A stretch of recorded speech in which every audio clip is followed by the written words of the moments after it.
তো বন্ধুরা, তো আমাদের মাঝে আমাদের বড় ভাই সোহাগ ভাই চলে আসছে। আর আজকে আমাদের মাঝে বাংলাদেশ থেকে আসছে 4 জন। তো প্রথমে যাই হচ্ছে আমাদের এবাদত ভাইয়ের কাছে। তো কি অবস্থা ভাই? আলহামদুলিল্লাহ ভাই, আলহামদুলিল্লাহ খুবই ভালো লাগতেছে। দুবাই এসে মনে হচ্ছে যে বেহেশতের একটা বাতাস লাগলে শরীরে এরকম অবস্থা। খুবই শান্তি এখানে, খুবই শান্তি। হ্যাঁ, এই জায়গাতে খেয়ে থেকে মনে হচ্ছে ফাইভ স্টার হোটেল আছে আর কি, এমন অবস্থা। হ্যাঁ, তা খুব ভালো লাগতেছে।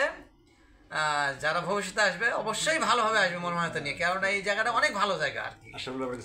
আর আশরুল ভাই তো অমায়িক মানুষ ভাই, আমার ফ্রেন্ড, অনেক ভালো। ওর ভালোবাসা সবার ভিতরে ছড়িয়ে দিলাম, যেন সবাই যেন আর ভালোবাসাটা পায়।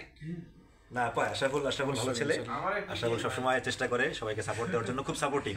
আর যার কারণে কিন্তু আমি ওরে এই 2025 সালের যত ক্যান্ডিডেট আসতেছে সবার ক্যাপ্টেন বানাই দিছি।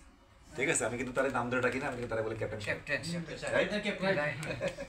ওকে, সবাই আশরাফুলের জন্য দোয়া করবেন, সবাই আশরাফুল যেন এইভাবে সবার পাশে থাকতে পারে, এবং আশরাফুলের যেই যাত্রাপথ সেটা যেন আল্লাহ সহজ করে দেয়।